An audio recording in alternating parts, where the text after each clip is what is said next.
네, 모두 평안하십니까? 13번째 시간입니다. 예, 다니엘서 이제 막바지에 왔고요. 이제 다음 14강이 이제 마지막일 텐데, 힘들고 좀 어렵게 여기까지 오셨겠지만, 그래도 환란 속에서 신앙을 지키는 것이 무엇인지, 다니엘서를 통해서 우리가 좀 배울 수 있는, 그런 시간이었으면 좋겠습니다. 흐름은 이렇게 흘러가는 것 계속 말씀드려서 이제 다 기억하실 것 같고요. 이제 종말의 역사를 고시한다라고 천사가 이야기했는데, 그 바로 종말의 역사를 또 단락에 다루고 있습니다. 나머지 이제 12장 5절부터 13절까지는 환란의 시간이 한정되어 있다라는 것, 그리고 부활에 참여할 것, 다니엘도 그런 이야기하고 있고요. 특별히 이제 요 흐름이 처음에는 바사 제국에서 알렉산더 제국의 분열까지 다루었다가 두 번째 군간에서는 셀류쿠스 왕조와 토틀레미 왕조 사이의 세력 다툼, 주도권 전쟁이 계속 벌어지고 그 이후에 확실하게 이제 유다 백성들과 관련해서 중요한 인물 하나가 등장하는데 그 사람은 안티오코스 4세 에피파네스라고 불리우는 왕이었습니다. 그리고 지금까지 지난 시간에 그가 왕이 되어서 이집트의 원정을 행했던 두 차례 원정 행했고요. 돌아오면서 했던 만행들을 이제 살펴봤는데 이제 오늘은 이 사람의 마지막 원정 그리고 그의 죽음 그리고 그가 환란을 당할 때에 죽은 사람들은 어떻게 되나라고 하는 그런 문제들을 다루려고 합니다. 그래서 한번 살펴보실까요? 11장 36절부터 39절까지는 교만, 에피파네스, 안티오코스 4세 에피파네스, 제가 이제 에피파네스라고 이제 부르겠습니다. 이 에피파네스라고 하는 이 왕이 얼마나 교만한 사람이었느냐라고 하는 것을 이제 보여줄 텐데, 우리 지난 시간에 이 사람이 제우스라고 하는 제우스의 신전을 예루살렘 성전에 세웠다, 이제 이런 이야기를 제가 말씀을 드렸었잖아요. 이 사람은 어떤 생각을 가지고 있었냐면 종교라고 하는 것은 정치에 봉사를 해주는 거다. 그러니까 종교가 정치 아래에 있다 이렇게 생각을 한 거죠. 보통 왕은 그렇게 생각하지 않습니다. 그러니까 종교가 정치 아래에 있다면 종교를 대표하는 신들 역시 정치를 대표하는 통치자 아래에 있다고 생각을 하는 것이죠. 그러니까 통치자로서 자신은 신들보다 높은 인물이다, 높은 존재다. 그러니까 사실 신들 위에 신으로 자신을 세운 거나 마찬가지겠죠. 그렇게 생각했던 사람이기 때문에 신들의 신이신 하나님을 대적하는 것, 그 뭐 뻔한 이야기다라고 볼 수 있을 것 같고요. 그래서 36절에 보면 에, 모든 신보다 크다 했다 이렇게 이야기하고 더 나아가서 비상한 말로 신들의 신을 대적하며 신들의 신은 하나님이시고 비상한 말은 모독하는 말입니다. 그래서 신성 모독적인 말로 하나님을 대적했고 이것이 이제 우리가 앞에서 생각했던 거 보시면 이제 화폐를 만들어서 신의 현현이라고 자신을 이렇게 표현한 그런 말들이 있었거든요. 하지만 그가 이렇게 권세를 떨칠 수 있는 시간은 제한되어 있다라고 분명히 36절에 이야기합니다. 이는 그 작정된 일을 반드시 이룰 것임이라 그칠 때까지 하나님의 분노하심이 그칠 때까지 할 건데 그러니까 하나님이 정하신 시간이 있다는 거예요. 하나님의 분노하심 때까지만 가능하다. 하나님 분노를 거두시면 이 사람들을 이렇게 하지 못할 거다. 왜냐하면 하나님께서는 역사를 계획하시고 계획하신 역사를 지금 주도하고 계시다라고 하는 것 때문에 이런 이야기를 하는 것이죠. 다니엘서는 끊임없이 하나님께서 역사를 계획하시고 주도하고 계신다라는 점을 명확하게 이야기를 합니다. 그래서 이 사람은 어떤 정책을 쓰냐면 강한 신을 섬기려고 합니다. 자신의 권력을 더 공고하게 할 수 있는 전통적으로는 조상들의 신이라고 해서 이쪽에 있는 사람들이 섬기는 신은 아폴로였어요. 그리고 이제 여자들이 흠모하는 것 담무스, 아도니스 이런 이름의 또 불리우는 신들이 있었습니다. 그러니까 이것이 그 사회에서 전통적인 신들이었습니다. 그래서 37절에 조상들의 신들, 여자들이 흠모하는 것을 돌아보지 않았다. 이런 신들을 돌아보지 않았다는 거예요. 이런 신들을 섬기지 않았다라는 거죠. 그것 대신에 강한 신을 공경했다 이렇게 되는데 강한 신, 이 강하다라고 할 때 요 강한이란 말이요. 나중에 가시면 견고한 성이 나오거든요. 39절에. 예. 39절에 이방신을 힘입어서 견고한 산성들 할 때 그 견고한 똑같은 말입니다. 히브리어에. 그러니까 이 사람은 조상들이 알지 못하는 강한 신을 섬겼는데 사실 이제 번역을 문자적으로 하면 성자들의 신이 되는데 이게 제우스라고 하는 신입니다. 이 신인 시리아 군인들이 이제 섬기는 신인데, 그러면 왜 아폴로 조상들이 섬기는 신을 버리고 제우스를 섬겼느냐? 이유는 간단해요. 그 신이 더 강하기 때문에. 사실은 이 사람 입장에서 이 신이 훨씬 더 강해 보인다는 거예요. 그래서 강한 신을 섬겼습니다. 더 나아가서 그가 그런 신들, 이방 신을 힘입어서 전쟁을 행했죠. 강한 산성들을, 견고한 산성들을 공격했습니다. 한 가지 이제 우리말에 이제 번역이 약간 이상한데요. 39절 말미에 뇌물을 받고 땅을 나눠주기도 했다. 그러니까 마치 부하들에게 뇌물을 받은 것처럼 이야기를 하는데, 이거는 받는 게 아니라 주는 겁니다. 그러니까 그것도 뇌물이 아니라 보수예요. 그러니까 어떻게 하는 거냐면, 이 사람이 자신의 목적, 더 강한 신이 필요하다. 그래서 제우스를 섬기게 됐잖아요. 마찬가지로 자신을 인정하고 자신을 따르는 사람들에게 어떻게 하냐면 권력을 나눠주고 자신이 획득한 부를 나누어 주는 겁니다. 그 이야기를 지금 하는 거예요. 그래서 보수로 토지도 나누어준다. 그러니까 사람들에게 보상을 해주는 거예요. 그래서 부하들이 따르겠죠. 지난 시간에도 이야기했는데, 이런 정책을 펼쳤기 때문에 이 에피파네스 옆에 많은 사람들, 처음에 굉장히 연약한 상태로 시작을 했지만 주변에 계속해서 많은 사람들이 그를 따르게 됐습니다. 자, 그런데 그래서 위세를 막 떨칠 것 같았던 이 에피파네스가 죽음을 맞이하게 되는데요. 그게 애굽의 원정을 떠나고 돌아오는 길에 이 사람이 죽음을 맞이하게 됩니다.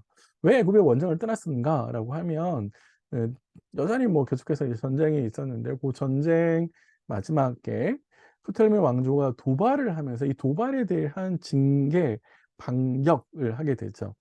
처음에는 아주 성대하게 잘 진행이 됐습니다. 많은 병거들, 마병과 많은 배들을 가지고요, 막 휩쓸어 버려요. 그래서 40절 이하에 보시면은 침공해서 물이 넘친 같이 지나갈 것이다 라고, 마치 홍수가 난 것처럼 물이 확 휩쓸어 가는 것처럼 안티오코스 에피파네스의 전 군사들이 마치 그 지역을 쫙 점령했다라는 이야기를 하고 있는 겁니다. 한 가지 이제 번역에 문제가 있는 것은요, 40절에 여러 나라라고 되어 있는데 여러 사람들이라고 보는 게 더 좋을 것 같습니다. 예, 그거 하나 좀 지적하고 넘어가고요. 문제는 이 점령하는 과정 속에서 영화로운 땅, 유다 땅입니다. 사실은 이제 이것에 대한 관심이 있는 거죠. 다니엘은. 유다도 이 전쟁의 소용돌이에 휘말리고 애굽의 길목이기 때문에 전쟁의 소모를 휘말리고, 그래서 많은 사람들이 죽게 됩니다. 그래서 이 에피파네스의 군대는 여러 나라들을 점령하게 되는데, 이집트, 또 이집트와 동맹을 맺었던 리비아, 구스 이런 거 다 점령해 버려요. 그리고 이집트의 금, 은, 보문, 모든 보물들을 다 약탈해 갑니다. 이 과정 속에서 이제 점령하지 못한 에돔, 모압, 암몬 자손이 이 가정성을 벗어난다. 이렇게 이야기를 하고 있습니다. 그러니까 에피파네스의 명성을 훨씬 더 떨칠 수 있는, 그리고 이제 그야말로 숨통을 조을 수 있는, 끊어버릴 수 있는, 그래서 자신의 새로 훨씬 더 영토를 넓힐 수 있는 절호의 기회가 왔는데, 그런데 44절 이하에 보시면 이상한 소문이 들리죠. 동북에서부터 소문이 이르러 그를 번민하게 할 거다. 이 소문은 반역에 관한 소문이라고 알려져 있습니다. 그러니까 내가 원정을 하고 나왔는데 누군가 반역을 일으켜서 정치적인 힘을 모아서 왕을 대적하고 있다? 이거는 치명적이죠. 그러니까 관련자들을 처벌하기 위해서 돌아갑니다. 그래서 그가 분노해서 나가서 많은 사람들을 죽이려고 할 것이다, 이렇게 이야기하는 것이죠. 그런데 그런 가는 과정 속에서 이 사람이 죽게 됩니다. 영화로운 땅 변방에서 이제 지중해 사이인데요. 여기에서 죽게 됩니다. 그러니까 하나님이 결정하신 운명이기 때문에 그냥 누구도 막지 못하는 거죠. 이제 우리가 기억해야 될 것은 뭐냐면, 하나님을 대적하고 하나님이 주신 권세를, 그 선을 넘는 사람들에게 하나님께서 어떻게 하시느냐라고 할 때 하나님께서 그를 치신다라는 겁니다. 하나님께서 반드시 그가 행하신 것을 네, 막 갚아주신다. 이런 점에서 한번 기억했으면 좋겠습니다. 자, 그러면 이때까지 우리가 한 이야기는 뭐였냐면, 에피파네스가 권력을 장악하고 권력을 확장해 나가면서 그 가운데 힘이 없던 유다 백성들에게도 만행을 저지르잖아요. 지난 시간에 살펴봤듯이 성전도 막 멸망에 가증한 것을 제우스 신전을 세우고 제단을 세우고 그리고 이스라엘 백성들도 많이 죽게 되었단 말이에요. 그러면은 그걸로 끝인가? 그러면 그냥 고난 당하는 걸로 끝인가? 유다 백성들, 신실한 백성들 운명은 이걸로 끝인가? 그러지 않다라고 하는 겁니다. 신학적으로 생각해 보면 다니엘서에서만 구약 성경에서 부활이라고 하는 개념이 없었거든요. 절 1차적으로 구약의 백성들은 부활이라는 개념을 제대로 알지 못했습니다. 그러니까 죽음으로 끝난다라고 생각을 했어요. 그런데 그랬을 때 사람들에게 질문이 생깁니다. 의롭게 살아간 사람들은 죽으면 얼마나 억울하지 않냐. 그걸로 끝이 될 수 있는가. 악행을 행하는 사람들에게 있어서 핍박을 당하면 그걸로 얼마나 억울한데 그걸로 끝이라면 너무 억울하지 않냐. 그거에 대한 신학적인 답변이 다니엘서에서 주어지는 것인데 다니엘은 그것이 바로 부활이라고 하는 개념을 이야기합니다. 그러면 처음부터 이 말씀해 주시면 안 되나요? 예, 이렇게 생각하실 수 있는데 사실은 신약 하나님의 계시가 처음부터 완전히 다 열려지는 것이 아니라 때를 따라서 조금씩 열어주시는 거다 이렇게 볼 수 있겠습니다.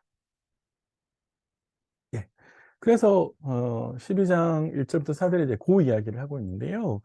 한 번씩 보시죠. 그때에라고 시작을 하죠. 그때라고 하는 것은 앞에 40절로 돌아가면 이 전쟁, 마지막 전쟁에서 에피파네스가 이스라엘 백성들을 괴롭힐 때, 그래서 이스라엘 유다 백성들이 전쟁의 소용돌이에 휘말려서 많은 사람들이 죽어가는 바로 그런 상황 가운데, 근데 하나님께서 그들을 내버려 두지 않고, 예, 미가엘을 보내서 신실한 이스라엘 백성들을 도울 거다. 자, 이렇게 이야기하고 있습니다.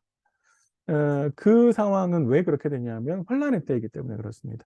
우리 개역개정은 환란이라고 번역했는데요. 더 정확하게는 환란의 때라고 번역해야 되고 특별히 이제 에피파네스를 추종하는 지난 시간에 잠깐 살폈는데 대제사장 이런 사람들이 훨씬 더 앞장서서 헬라고 했었고요.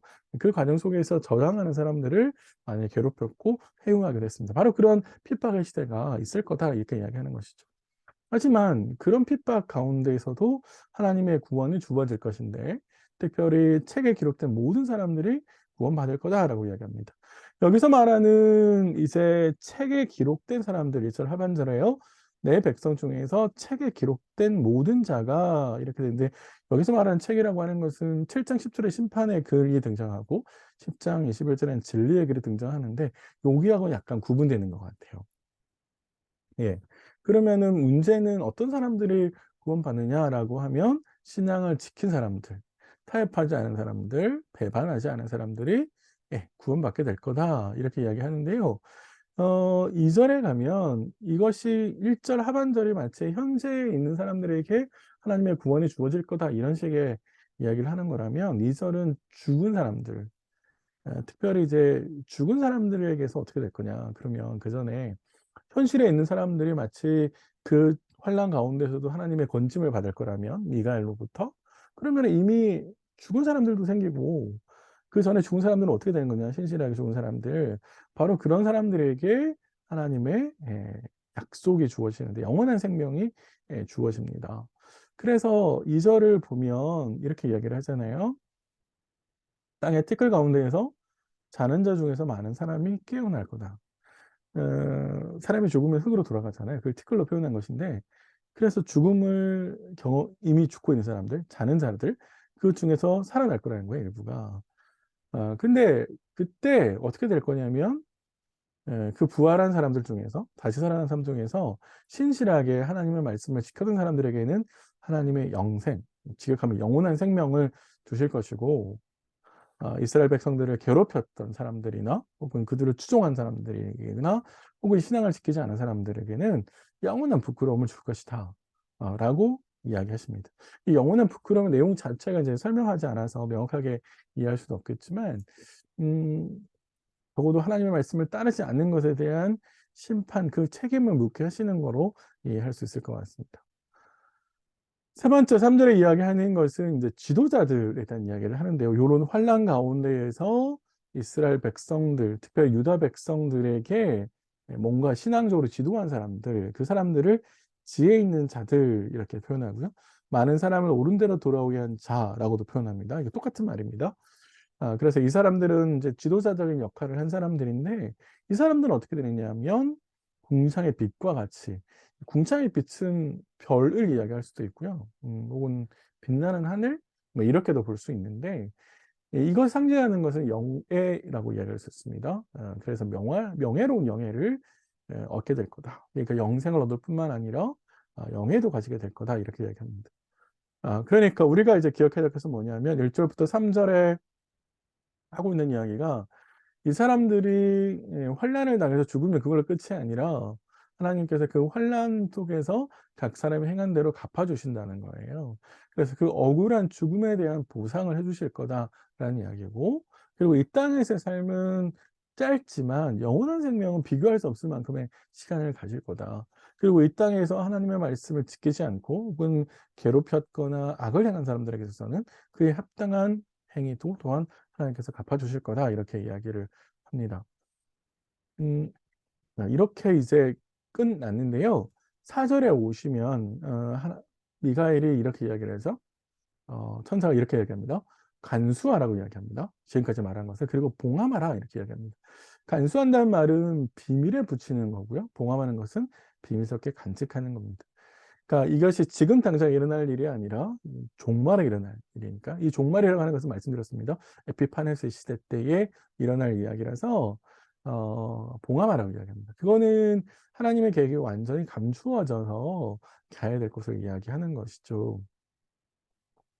그러면은 간직해야 될 내용이 뭐냐라고 했을 때 일단 당장은 앞에서 문맥을 찾아보면 10장 11절부터 이야기할 수 있겠다라는 생각이 들고요. 더욱 깊이는 11장 2절부터 쭉 이야기하는 것, 역사를 이야기하는 것, 이렇게 이야기해 볼 수 있겠다 싶고요. 아니면 다니엘서 전체라고 볼 수도 있고, 아니면은 7장 이후라고 볼 수도 있습니다. 예, 좀 더 그렇게 확대해서 보아도 크게 문제는 없을 것처럼 보입니다. 한 가지 어려운 점이 그 마지막 4절 끝에 붙은 문장이에요. 많은 사람이 빨리 왕래하며 지식이 도하리라 라고 이야기했는데 이게 주어지고 있는 문맥에서 판단해 보면 이해하기가 참 어려워요. 계시 하나님께서 알려주신 계시를 간직하는 상황에서 많은 사람이 빨리 왕래한다? 지식이 더할 거다? 네, 이게 문맥에서도 그렇고 의미 자체를 이해하는 것이 굉장히 어렵습니다. 학생들도 굉장히 곤욕스러워 하고요. 죄송한데 모르겠습니다. 네, 잘 모르겠어요. 나중에 우리 하나님 품에 안겼을 때 그때 여쭤보시는 걸로 그렇게 했으면 좋겠습니다. 몇 가지 좀 적용해 보실 것은 교만한 자가 가지고 있는 최후입니다. 교만하다라고 하는 것은 하나님이 없는 것처럼 행동하는 거예요. 에피파네스가 그렇게 했잖아요. 그리고 하나님께서 허락하신 한계를 넘어가는 악을 저질렀는데 그래서 결국 하나님의 치심에 의해서 죽죠.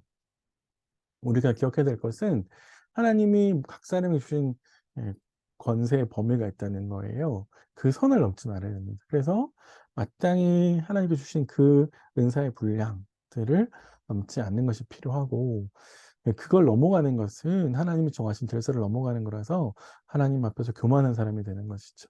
그리고 늘 하나님이 우리 위에 계시고 우리가 하나님의 권세 아래에 있어서 하나님의 말씀을 따라야 된다라고 하는 것들을 생각하시면 좋을 것 같습니다. 그런 점에 있어서 사실 우리가 좀 내가 선을 넘고 있지는 않은지 한번 좀 생각해 보시면 좋겠다 싶어서 말씀드리고요.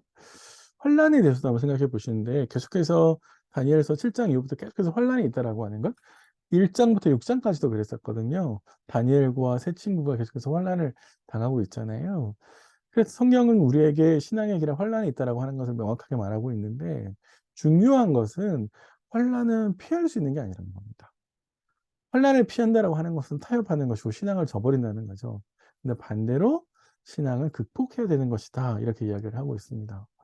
그래서 우리가 하나님께 기도해야 될 것이 신앙 생활을 하면서 환란을 피하게 해주세요라고 기도해야 될 것이 아니라 하나님 이 환란을 이길 수 있도록 지혜와 힘과 용기를 주십시오. 이제 그렇게 기도해야 된다는 거예요. 그런 점에 있어서 우리가 조금 잘 생각해 보시면 좋겠다 싶어서 말씀드리고요. 선택과 결과라고 하는 지점을 생각해 보면 결국 믿음을 지킨 자에게 하나님께서 영생을 주시고 믿음을 저버리고 악랄하게 신앙인들을 괴롭힌 사람들에게 예, 하나님께서 심판하신다라는 점입니다. 지금은 악을 쫓으면서 하나님의 말씀대로 살지 않는 사람들이 잘 사는 것처럼 보여서 부러울 때도 있겠지만 그러나 우리는 영혼을 바라보면서 하나님께서 우리에게 주실 것을 기억했으면 좋겠습니다. 오늘 내가 살고 선택하고 결정하는 것들이 영생을 향해서 가는 선택인지 아니면 그 반대 영원한 부끄러움을 향해서 가는 것인지 내가 인생의 삶을 어느 방향으로 가고 있는지를 잘 한번 생각해 보시고 고민해 보셨으면 좋을 것 같습니다. 네. 12장 4절까지 이제 살폈고 다음 시간에 이제 마지막으로 12장 5절부터 13절까지 살펴보도록 하겠습니다. 고생 많으셨고요. 저는 다니엘서 마지막 강의에서 뵙겠습니다.